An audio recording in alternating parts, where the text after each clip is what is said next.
Hello, dear students of class 9.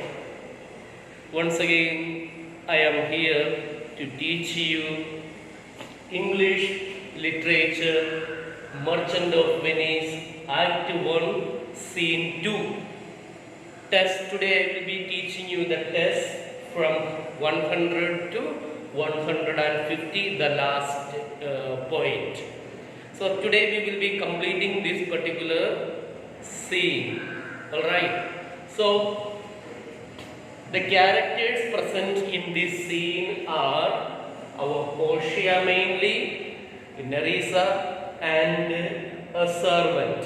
These are the three characters we are going to meet. And where the location or where this particular scene is taking place, it is taking place in a room in Portia's palace. Portia's palace, this particular scene is taking place. Okay, dear students, let me remind you about our previous class. Hope you had already watched or learned the video of my previous class. Anyway, let me remind you. Yesterday we had learned from test number 46 to 100. That is the place where we had stopped. And in that place we saw how Portia was describing about various suitors who came to propose her. And accordingly, the first one was Neapolitan prince. First one was Neapolitan prince.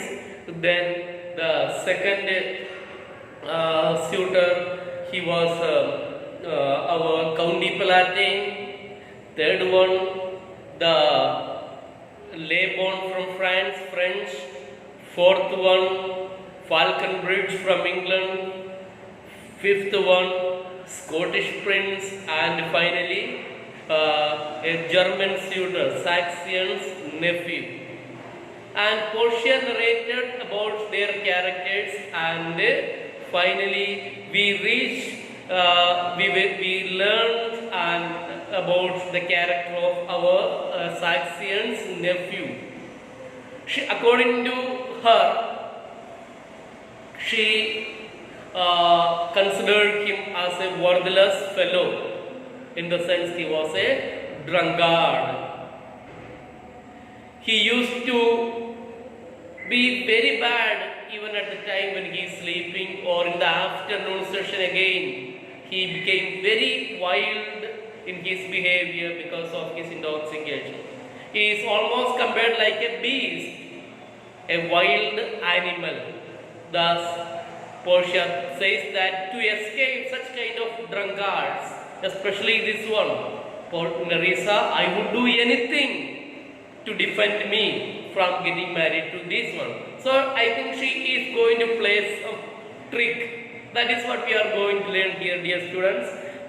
Please pay attention to test number 95. I will read, then we will go to the test from 100 to 150. Portia, very early in the morning when he is sober. Sober means sleep. And most daily in the afternoon when he is drunk. When he is best, he is a little worse than a man, and when he is worst, he is little better than a beast. And the worst fall that ever fell, I hope I shall make shift to go without him. So finally she decides to go. Now our Nerissa, the lady attendant of Portia, she asks a question. If he should offer to choose and choose the right casket, you should refuse to perform your father's will. If you should refuse to accept him. So, Portia, Nerissa is asking a question. If Saxian's nephew is given a chance to make a choice of the casket, and in that case, he made the right choice. Right choice of the casket which contains Portia's picture. What would you do? Would you refuse the will of your father, or would you accept him? which is against the mind. So Portia, therefore, For fear of the worst, for fearing of the worst, I pray thee, set a deep glass of Rhenish wine on the contrary casket. Do one thing. So Portia is arranging some plan. Nerissa, you do one thing. To avoid him, do one thing. You set a Rhenish wine, a glass of Rhenish wine in the contrary casket. Opposite casket, the other casket in which Portia's picture is not there. You place a Rhenish wine. Rhenish wine is the best quality wine available even today in the world. Rhenish wine. Look at reference number 107. Set a deep glass. Place a large glass Rhenish wine, white wine made from grapes grown in the Rhine river. Yes. Contrary, wrong casket. Contrary, you place a deep glass of Rhenish wine in the wrong casket, so that by the attraction of the smell of this wine, definitely he will make that choice, and what will happen? He will be out of the lottery system. What a tricky or intelligent lady is Portia. Rhenish wine on the contrary of the contrary casket. Contrary means wrong casket. For if the devil be within and that temptation without, I know he will choose it. Because of the temptation of the wine, temptation of devil, definitely he will make the selection of that particular casket in which Rhenish wine is kept. I will do anything, Nerissa, or I will be married to a sponge. I will do anything, Nerissa, or E-R-E means before. E-R-E. Please, can you see here? Yes. E-R-E means before. Before getting married to such a sponge, I will do anything. Who is saying? Portia to whom? Nerissa. He who is a sponge here. Sponge means here it is the sponge is referred to Saxian's nephew. Yes. What is the quality of a sponge? It absorbs everything, isn't it? If we place a piece of sponge on some liquid or water, the sponge absorbs the water. Isn't it? Same way, our Saxian's nephew used to absorb liquor, alcohol in his life. So, in order to the question can come, what was the secret plan made by our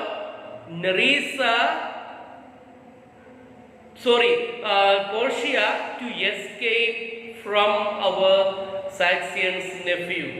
You know, that is, answer is setting a deep glass of Rhenish wine in the contrary casket to attract him, to tempt him. Yes. Nerissa, you need not fear, lady, the having any of these lords. You don't have to worry. Now, Nerissa reveals. See, you don't have to worry, lady, about any of these suitors. Yes, Count Palatine, Neapolitan Prince, Laban, Falconbridge, Saxian's nephew, and Scottish lord. You don't have to worry about all these lords. They have acquainted me, informed me. Acquainted me means they have informed me with their decisions, which is indeed to return to their home, to go back without participating in the competition, and to trouble you with no more suit. They are not going to disturb you with further notes, because they have already made their mind to go back. Yes, unless you may be won by some other sort than your father's imposition, depending on the caskets. So you don't have to worry about the suitors, because they have already made their mind to return without participating in this one.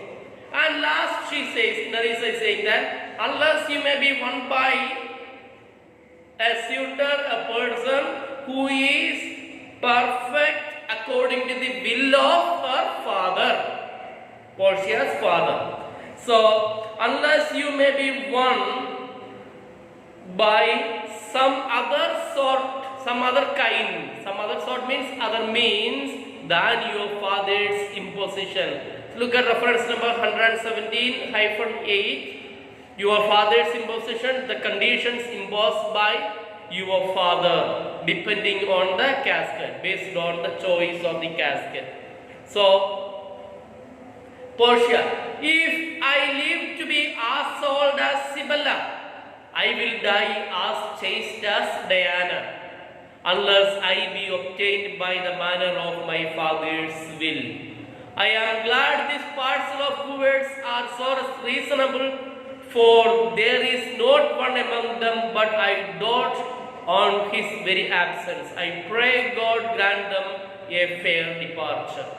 Let me explain the things. Here, dear students, you have to note two historical figures. Historical figure one is Sibella.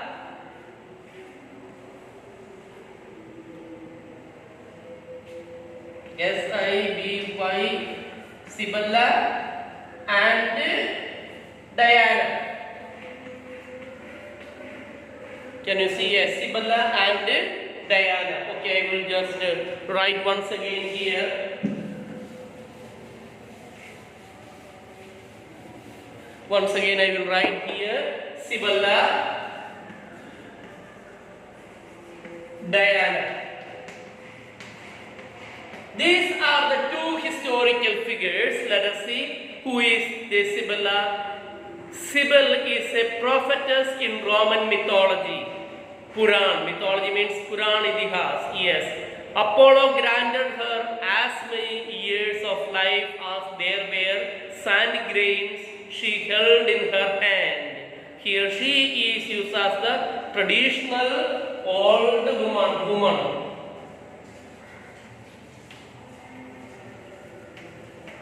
And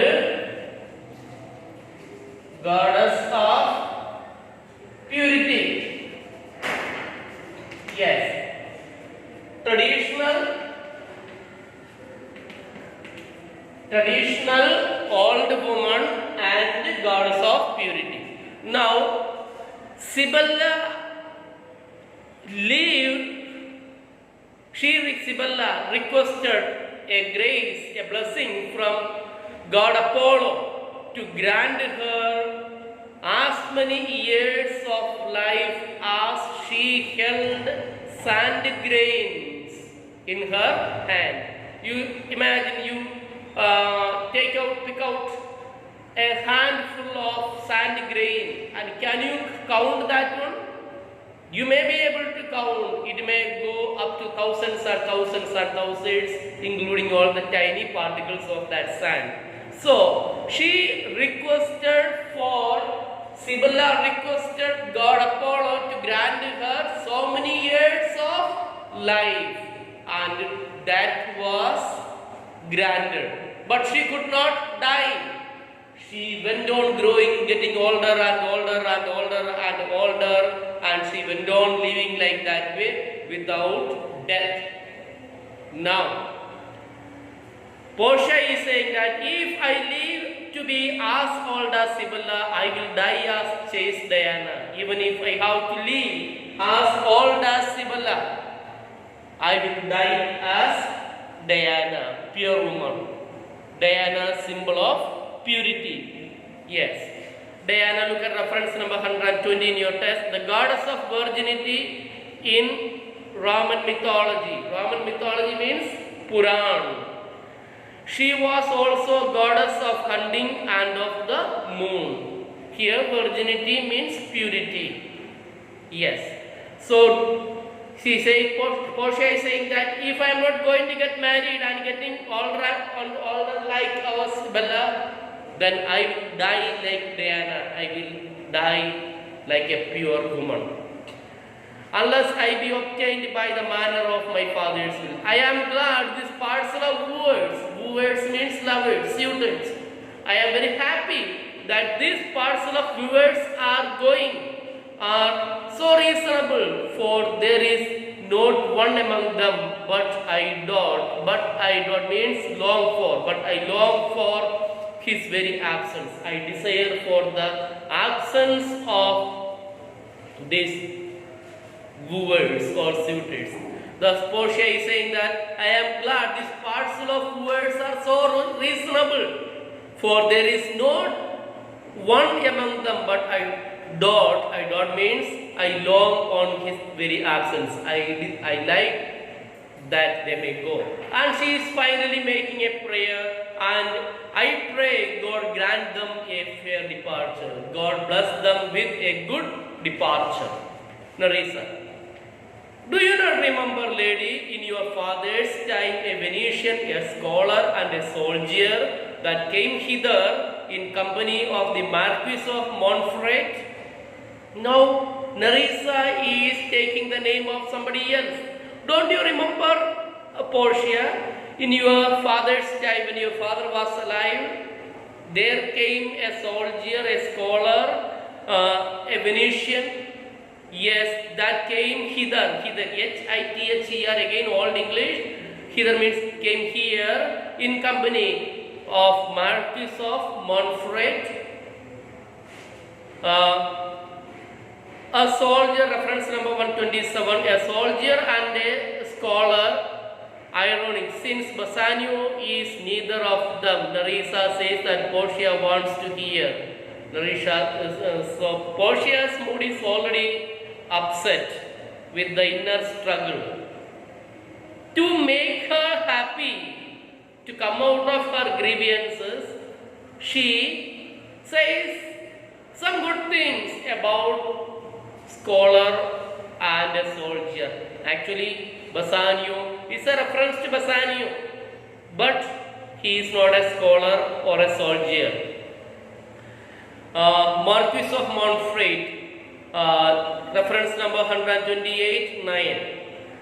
Marquis of Montferrat, the title of an Italian nobleman who would have been known by name in England at this time. Portia, yes, it is Bassanio, as I think so was he called. Yes, immediately Portia recalls his name and says, yes, it is Bassanio. Yes, Bassanio, as I think so was he called. Nerissa, true madam, he of all the men that ever my foolish eyes looked upon was the best deserving a fair lady. Of all the people I have seen, Bassanio is the only one who is good enough to get a good lady, a virtuous lady. Portia, I remember him well and remember him worthy of thy praise. Yes, I remember him very well. Yes, and I remember him about the worthiness of that particular person. I remember him well and remember him worthy of thy praise. Worthy of thy praise means you are praising, appreciating a person. Now enter a servant. How now? What news? How now? How did you come? How now means how did you come? Yes, how now? Hello, what news? What news have you brought? Servant. The four strangers seek for you, madam, to take their leave. The four strangers means those suitors. Probably it can be County Palatine, Neapolitan Prince, Leopold, Falconbridge, Saxon's nephew, or our Scottish Lord. Any four, but six are there, but only four mentioned here, or others two must not be so important. What Shakespeare says regarding this. Now servant comes and says, four men are waiting to seek your permission to depart. Let us see what Shakespeare says in this regard. Four strangers, six have been mentioned earlier. Possible explanations for this are, Shakespeare seems to have forgotten that six suitors have been discussed. The Scottish and the English lords were added to the scene to amuse the audience. The servant regards two of the suitors with such contempt that they are not even worth mentioning. These are the two possible reasons. Only Shakespeare knows what is the reason behind mentioning four suitors. So probably the second reason, the even servant who came to inform, he also must have thought the last two may not be even worthy enough to take their name. So that is the reason. The four strangers, please look at the test. The four strangers seek you for, seek means search for you, madam, to take their leave. Take their leave means to go away from there. And there is a forerunner, come from the fifth, a forerunner. A forerunner means a messenger. Come from a fifth. The prince of Morocco, who brings the word, the prince, his master will be here tonight. He is saying that, yes, his master is coming tonight. Four men are ready to go, and there is another one, fifth one, who came to inform that his master, that is Prince of Morocco, a prince coming from the land of Morocco. Yes, Morocco, who brings word, the prince is Prince, his master will be here tonight, came to inform. Yes. Portia, if I could bid the fifth welcome, bid fifth welcome, the messenger welcome with so good heart as I can bid the other four farewell, I should be glad of his approach. I am really happy to welcome the fifth messenger with the same gladness of I am sending the other four back. So Portia is so happy to say goodbye to all the four suitors, and she is at the same time happy. With the same happiness, she welcomes the messenger, the fifth one. I should be glad of his approach.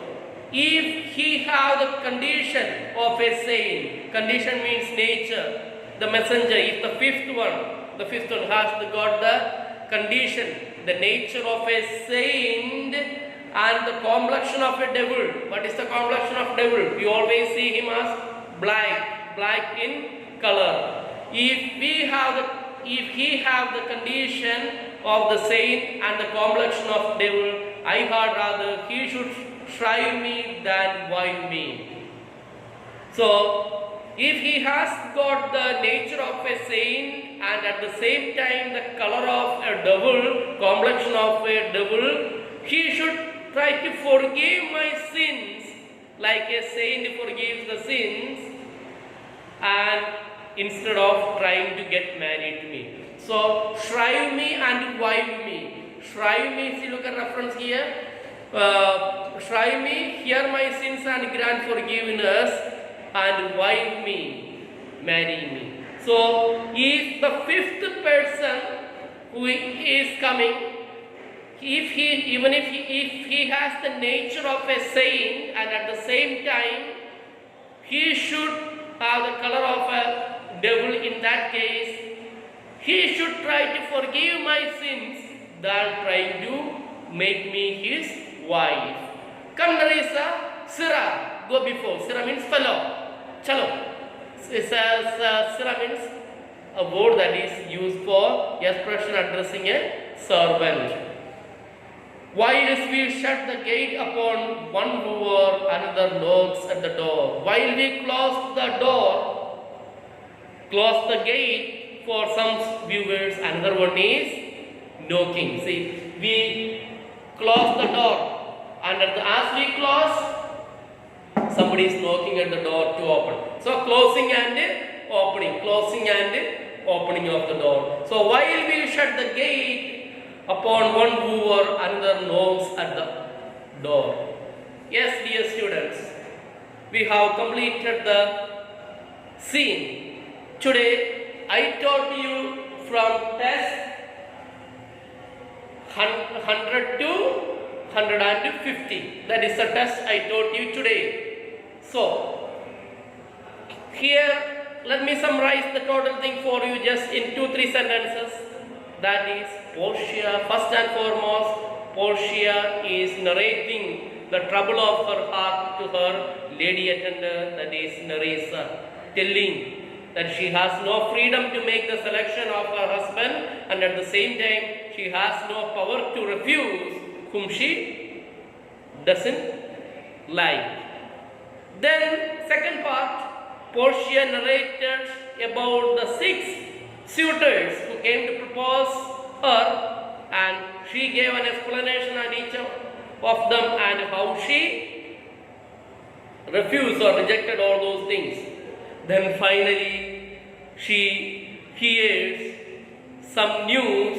She becomes a little bit happy while she heard the name of Bassanio, who came from Venice one time earlier. Now, in the last part we saw, as the 4 suitors are ready to leave, another messenger comes to inform that his master, Prince of Morocco, is coming to propose her. And as she say goodbye to 4, somebody else knock at the door to open, probably indicating whom? Prince of Morocco. Yes, dear students, thus we have completed even our syllabus for the examination. Syllabus for the examination we have completed. Let me remind you about, I will be just sending you the syllabus of the examination in the group. Alright. So, hope you have understood the class. Please note the summary and write down the difficult things. Read the test 2-3 times, because this is Shakespearean drama, difficult to understand. With one simple understanding, you may not be able to grasp all the things. Thus, I request you to download the video, watch the class repeatedly together with the test book. Alright. God bless you. Take care. Thank you.